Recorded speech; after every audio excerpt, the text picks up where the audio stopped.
Avant de commencer, pour vous dire que je suis arrivée dans ce monde de la maternité après des études de psychiatrie et d'addictologie, en étant arrivée dans un monde assez hostile à moi. Enfin, pas à moi, à ma personne, mais à ce monde-là, parce que je suis arrivée dans un monde où tout était beau. Les gens voulaient des enfants, faisaient des enfants, et donc du coup devaient arrêter de consommer des substances qui étaient toxiques, et que c'était si simple que ça. Je me suis rendu compte qu'on était loin de la réalité, et c'est vrai que je me suis confrontée quand même assez difficilement à le fait que, non, c'est pas besoin de venir consulter chez nous, elles ne consomment pas, les nôtres. Donc tout ça pour vous dire que c'est quand même encore quelque chose. Bon, maintenant ça va beaucoup mieux, je vous rassure. J'ai trouvé une place et je trouve qu'on s'occupe beaucoup mieux maintenant, en si peu de temps, des femmes consommatrices de substances. Mais on a beaucoup, je pense, de sous-déclaration par le manque d'informations. Donc ça reste, j'aimerais que toutes ces grossesses, parce qu'on parle un petit peu de grossesse aussi, même si on parle beaucoup de lait, que ces grossesses soient considérées comme des grossesses à risque. Parce que j'ai remarqué que c'était un terme très noble en maternité, grossesse à risque, beaucoup mieux que toxico, ou alcoolo, ou mauvaise mère. C'était mieux vu. Donc grossesse à risque, si elles pouvaient être considérées comme des grossesses à risque, je pense qu'on aurait fait un grand pas et ça commence à l'être. C'est des femmes qui sont remplies de honte et de culpabilité vis-à-vis de leur consommation. Elles ne sont pas très fières de ce qu'elles font, mais elles sont malades. Et elles se sentent extrêmement stigmatisées et du coup elles consultent moins bien, c'est des grossesses qui sont mal suivies, tardivement. Et l'idée, ce serait vraiment de faciliter l'accès aux soins et de pouvoir personnaliser cette prise en charge et peut-être pas de les prendre comme des grossesses lambda. Mais pour ça, il faut avoir un réseau et ne pas avoir peur de poser la question. On a souvent peur de poser la question parce qu'on a peur de la réponse. On se dit, si elle me dit oui, qu'est-ce que j'en fais? Donc, il vaut mieux que je ne pose pas la question. Et c'est ce qui se passe en général. Et c'est pour ça qu'il faut, parfois il y a déjà des addictologues dans certaines maternités, mais se construire un petit réseau, même au niveau des sages-femmes tabacologues, il y en a de plus en plus, et informer la patiente, parce que les patientes, elles sentent très bien à qui elles peuvent dire ou ne pas dire les choses. Et si elles vous sentent très angoissée à l'idée que qu'elles puissent vous dire oui, elles vont vous dire non. C'est-à-dire que si vous dites, bon, j'espère que vous ne consommez pas, j'imagine que vous ne prenez pas. Non, je vous rassure. Elles sont là pour nous rassurer, les patientes. Par contre, si elles entendent qu'on est prêt à entendre qu'elles prennent de l'alcool, qu'elles prennent... elles vont avoir plus de facilité à le dire. Et donc, plutôt aller vers le pire en disant, est-ce que ça vous arrive de boire de l'alcool? Et si elle vous dit oui, dites 2, 3 verres pour qu'elle puisse vous dire les 1 verre qu'elle boit. Si vous lui dites, ça vous arrive jamais de boire? Non, ça m'arrive jamais. Ça sera très vite élucidé quand on pose la question, bien sûr. Et puis, je me suis aussi rendu compte que c'était un monde rempli de préjugés des patientes. Si je dis les choses, on va me prendre mon enfant. Si je dis les choses, on va me stigmatiser, on va dire que je suis une mauvaise mère. Et puis, les soignants, si elles consomment, c'est que c'est une mauvaise mère. Et ça, je le ressens beaucoup, pas partout, mais ça arrive encore. Et donc, c'est des préjugés. Et donc, comme ces préjugés, les patients et les soignants ne se rencontrent pas. Et donc, c'est difficile, finalement, de les aider et d'aider aussi le bébé qui est aussi derrière tout ça. Donc, beaucoup de confusion, beaucoup de messages contradictoires que reçoit la maman, beaucoup d'idées reçues, alors que, on l'a entendu plusieurs fois, rien que l'allaitement en lui-même a un bienfait très important pour le bébé, indépendamment de la prise de produits. Et souvent, l'allaitement est très souvent abandonné, même pas conceptualisé. Quand je pose la question, que je les vois en début de grossesse, non, je n'allaiterai pas puisque je fume du tabac. C'est même pas c'est inenvisageable. Et même pas, alors que quand on creuse un petit peu, elles ont envie d'allaiter, elles aimeraient, et c'est quelque chose qui est vraiment pas, qui nécessite à être travaillé. Et donc respecter le souhait de la mère pour qu'on pouvoir accéder à son désir et surtout, lorsque la patiente vous amène une consommation, clairement, elle arrive facilement à dire qu'elle fume du tabac, toujours rechercher d'autres consommations qui ne sont peut-être pas des problèmes pour elle, qu'elle semble gérer. Moi, j'ai eu pas mal de patientes qui me disent « je viens pour arrêter le tabac ». Et quand j'insiste sur demander d'autres consommations, il y a un joint tous les soirs, mais celui-là, j'ai pas du tout envie d'y toucher. Donc si on peut ne pas y toucher, mais toucher que au tabac, parce que le tabac, j'ai entendu, c'est pas bon pour la santé.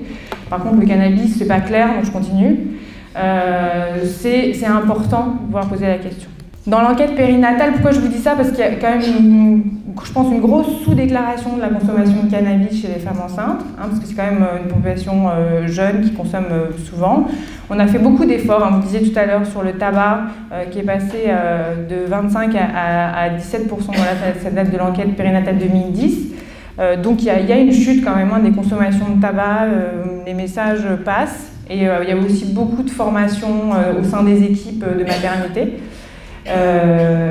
Et pour le cannabis, 1,2% déclarent avoir consommé du cannabis pendant la grossesse. Je pense que c'est beaucoup plus, je pense que c'est très sous-déclaré.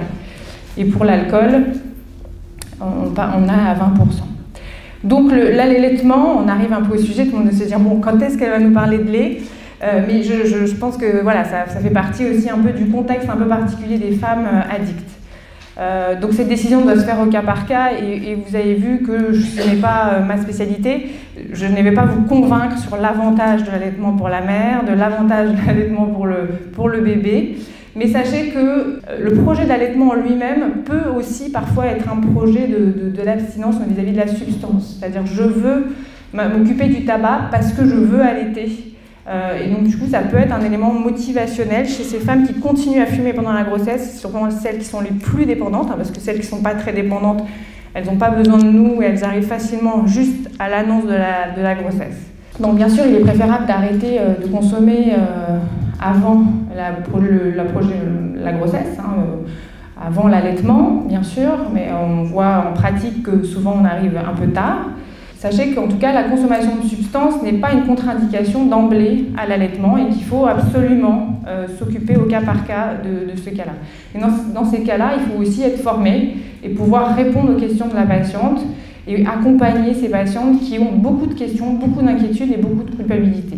La consommation va être beaucoup perturbée par l'arrivée de cet enfant et donc peut aussi augmenter au moment de l'allaitement parce que ces mères sont un peu débordées. Voilà des idées reçues, si je fume, je ne peux pas allaiter, elle fume donc il ne vaut mieux pas qu'elle allaite. Comment elle peut encore fumer alors qu'elle est enceinte et qu'elle allaite? Mieux vaut ne pas allaiter si on fume, ce serait plus de mal que de bien.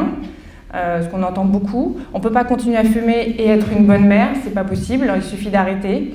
Et puis si je fume, mon lait ne sera pas bon, ça c'est un peu vrai. Le monoxyde de carbone, qui est toxique pour le bébé et qui est à l'origine de l'hypoxie, les carcinogènes, on en a déjà parlé. Et la nicotine, ça va être la substance contenue dans la cigarette, qui est la substance psychoactive que la patiente va rechercher et qu'elle recherche en consommant. Sauf que la nicotine, elle va passer dans le lait, et elle diminue la sécrétion de prolactine, et donc du coup, une sécrétion lactée qui va être moins importante, et induit des décharges d'adrénaline qui modifieraient le réflexe d'éjection. Et ça peut créer aussi donc, cette substance psychoactive chez le bébé, un syndrome de sevrage du nouveau-né. Sachant qu'il y a aussi une augmentation du risque de mort subite du nourrisson. Donc le nouveau-né qui avait connu la nicotine pendant la grossesse, donc le tabac, pourra avoir un syndrome de sevrage du nouveau-né, mais qui est bien moindre que le syndrome de sevrage lié aux opiacés. Mais c'est un nouveau-né, donc c'est bien aussi de préparer la mère à l'arrivée de cet enfant, parce que parfois elles sont très culpabilisées, et de se dire que voilà, cet enfant sera peut-être un peu plus difficile qu'un autre, il va un peu plus pleurer, c'est pas vous qui faites mal, c'est aussi qu'il a peut-être besoin, qu'il est en manque un petit peu de nicotine. Donc les bienfaits de l'allaitement, on voit par exemple dans un environnement tabagique qui est donc plus à risque d'infection respiratoire, de fragilité respiratoire, que l'allaitement maternel dans ce cadre-là protège un petit peu le nouveau-né et les maladies respiratoires aussi, surtout bien sûr si tout ça est fait pendant longtemps, et pourrait permettre aussi de rattraper le retard de croissance lié au tabac pendant la grossesse, même si il est souvent rattrapé quand même assez facilement. Il y a toujours une association négative, comme je vous disais, donc liée certainement aux idées reçues, c'est qu'on ne commence pas à allaiter parce qu'on fume, donc on allaite moins longtemps parce qu'on veut refumer, et puis avec un effet dose dépendant, dire plus on fume, moins on allaite. Ce qu'il faut savoir, c'est qu'après avoir fumé, il y a un pic à 10 minutes, et dans le lait, une demi-vie qui est de 60 à 90 minutes. Donc dans l'idéal, bien sûr, il est bien d'arrêter. Mais pour éliminer totalement une cigarette, il faut à peu près 8 heures pour qu'elle soit totalement arrêtée, éliminée. Donc l'idéal serait d'arrêter avant, mais il est toujours temps. Moi j'ai beaucoup de patientes qui arrivent aussi à 7 mois, 8 mois. Il est toujours temps, souvent le prétexte qu'elles cicatriseront mieux de l'accouchement parce qu'il y aura moins de tabac. Et puis ce projet, peut-être que ce sera plus dur d'essayer d'arrêter quand le bébé sera là, parce qu'elle aura plus de stress, tout ça, donc c'est mieux de s'en occuper maintenant. Le conjoint, on n'en parle pas beaucoup, mais c'est vrai que c'est essentiel, notamment vis-à-vis du tabac. Parce que souvent, quand on cherche, on trouve beaucoup de conjoints très gros consommateurs, liés au stress aussi à l'arrivée de cet enfant, mais voilà, qu'il faut laisser entrer dans notre bureau, ouvrir la porte, et de proposer une aide par rapport au tabac. Alors ne pas culpabiliser, informer, reconnaître les signes de sevrage de la mère, qui font beaucoup d'efforts pendant la grossesse pour diminuer leur consommation et du coup en souffrent beaucoup, alors qu'on a des possibilités de les soulager. Il y a le test de Fagerström que vous connaissez certainement déjà, que je mets après dans la diapo, qui en quelques questions permet de plus ou moins quantifier l'importance de la dépendance à la nicotine, et on peut faire souffler dans un CO-testeur. Donc dans le cas où les femmes continuent un peu à fumer, il faut respecter quand même les 2 heures après la tétée, donc de téter et de fumer juste après et d'attendre au moins 2 heures. Voilà.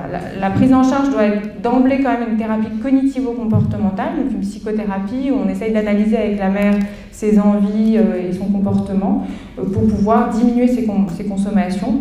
Mais très souvent, on a besoin de substituts oraux qui sont à privilégier, mais aussi les patchs qui aident beaucoup à calmer toutes ces angoisses qu'elles ont par le fait d'arrêter.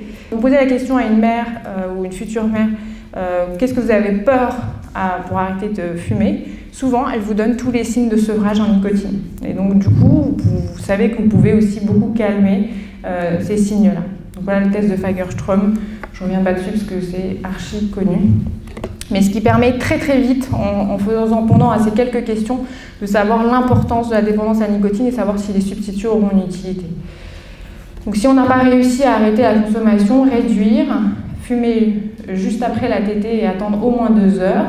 Bien sûr, après quelques règles du quotidien, ne pas fumer à l'intérieur de la maison, pas dans les voitures.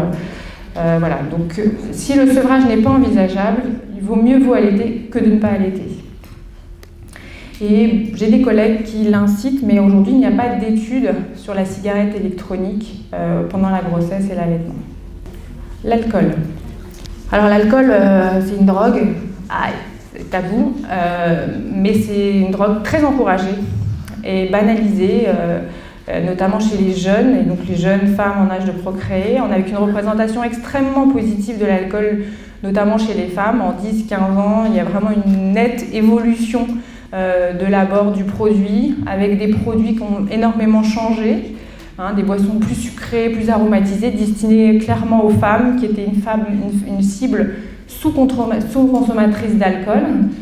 Donc culturellement, il est normal de boire. Vous avez tous vu une situation où tu bois pas, qu'est-ce que t'as?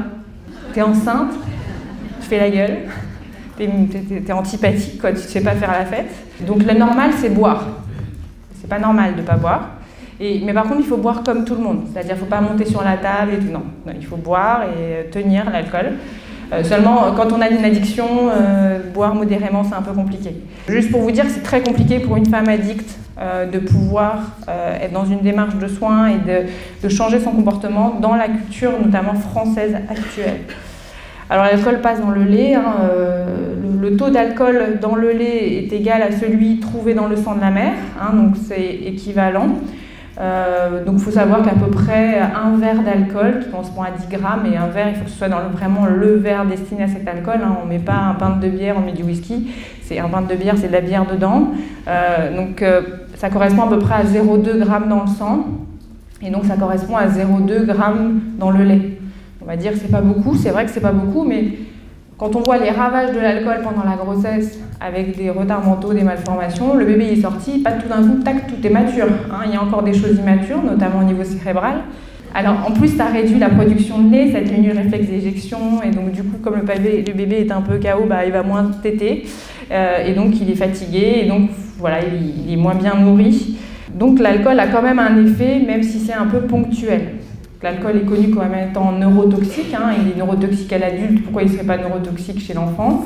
C'est sûr que ça a l'air moins dangereux que pendant la grossesse, mais quand même, c'est un cerveau complètement immature qui vient de naître, hein, même s'il est là, il est encore immature. On dit que le cerveau n'est mature jusqu'à l'âge de 18 ans, donc à l'âge de 3 mois, a priori, il reste encore des choses à faire. Donc l'effet d'une consommation d'alcool chez le nouveau-né crée une somnolence, une difficulté à téter, un ralentissement de la croissance et possible trouble du développement psychomoteur. Et puis aussi, par rapport aux addictologues que je suis, toutes nos études ressortent sur le fait qu'il y a un facteur de risque qui est essentiel, c'est l'exposition précoce aux produits psychoactifs. C'est-à-dire qu'une consommation précoce est à risque plus tard de développer une addiction. Alors bien sûr qu'on n'est pas, il a 3 mois, on ne se projette pas sur quand il aura 20 ans, mais c'est quand même un bébé qui aura connu les produits assez précocement, et donc du coup qui aura en mémoire que ce produit fait cet effet-là. Alors bien sûr qu'on n'est pas, il a 3 mois, on ne se projette pas sur quand il aura 20 ans, mais c'est quand même un bébé qui aura connu les produits assez précocement, et donc du coup qui aura en mémoire que ce produit fait cet effet-là, et donc aura envie d'en prendre plus. Ça c'est quand même le facteur de risque qui est indéniable, c'est-à-dire que tous nos patients addicts, quand on interroge sur la première consommation dont ils se rappellent, hein, parce qu'ils ne se rappellent pas forcément des consommations dans la vie fétale ou pendant l'allaitement, c'est souvent des consommations quand même très précoces. Hein, donc ça c'est quelque chose qui en plus aujourd'hui avec la génération actuelle est de plus en plus précoce aussi dans le reste de la population. Donc à titre préventif, mieux vaut éviter. Ça c'est, je n'engage que moi. Alors après, quand on n'a pas le choix et quand on a eu, on ne savait pas qu'il y avait de l'alcool dans le verre, j'y crois moyen, ne pas allaiter après avoir bu, parce qu'il y a un pic juste après avoir bu, et attendre au moins 30 à 90 minutes, certains vont jusqu'à 2 heures pour l'élimination, sachant qu'on élimine 0,15 g de litre par heure dans le sang, donc qui est le reflet du lait. Donc si on a bu 2 verres, en 2 heures, on a tout éliminé. Donc ça c'est un peu le pic de ce que fait l'alcool dans le lait. Alors la bière stimule la lactation, mais en fait c'est pas la bière, hein, c'est le malt d'orge qui provient des bêta-glucanes, présent en grande quantité dans l'orge, et c'est ça qui stimule la sécrétion de prolactine.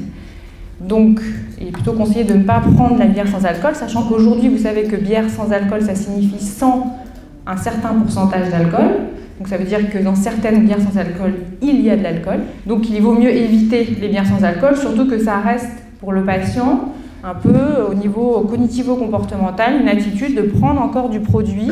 Hein, je dis la même chose chez les gens, chez les femmes non enceintes, hein, qu'elles ne buvent pas trop bière sans alcool, d'ailleurs parce qu'il y a un peu d'alcool, et puis surtout parce que on reste un peu dans le même schéma de la consommation. Le cannabis est malheureusement une substance donc on ne sait pas grand-chose par rapport à l'allaitement. C'est la substance psychoactive illicite la plus consommée en France, hein, et dans beaucoup d'autres pays. Elle passe très facilement dans le lait maternel, encore une extrêmement lipophile. Donc en fait, on a une concentration 8 fois plus élevée dans le lait que dans le sang chez quelqu'un qui vient de consommer du cannabis. Et chez certains enfants allaités, elle était retrouvée dans les selles assez facilement. Alors on sait pendant la grossesse qu'il y a des troubles du développement cérébral avec des répercussions plutôt à long terme. Hein. C'est souvent des enfants qui naissent bien avec possible retard de croissance comme pour le tabac, mais qu'on retrouve plus tard des troubles cognitifs. Mais sur l'enfant allaité, ces troubles ne sont pas forcément bien connus. Avec une atteinte de la croissance, mais un enfant qui est sous cannabis a une possible sédation, hypotonie, succion faible, mais ça reste quand même pour des consommations importantes, et on reste aussi dans le système de consommation précoce. Donc, bien sûr, si la mère a des grosses consommations de cannabis, je pense que l'allaitement doit être déconseillé si elle est incapable de ne pas consommer de grosses quantités. Et pour des consommations occasionnelles, hein, je sais que le CRAT contre-indique l'allaitement, déconseille l'allaitement en cas de consommation de cannabis sans préciser la quantité. Mais je crois que ça fait partie de tellement de gens qui consomment un joint de temps en temps ou un joint par jour, à qui on dit vaut mieux ne pas allaiter. alors qu'aujourd'hui, bon, bien sûr, on a toute cette polémique autour du risque de mort subite du nourrisson, qui est probablement lié au tabagisme passif aussi beaucoup, que des études supplémentaires seraient nécessaires.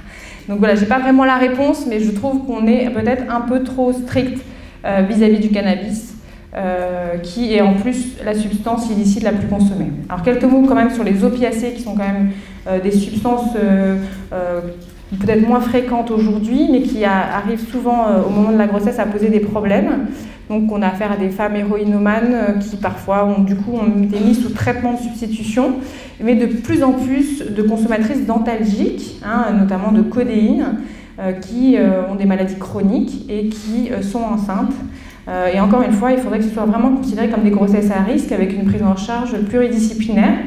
Alors sachez que les traitements de substitution en opiacés sont autorisés pendant la grossesse et pendant l'allaitement, et ces dosages sont parfois même augmentés pendant la grossesse du fait de l'augmentation du volume circulant.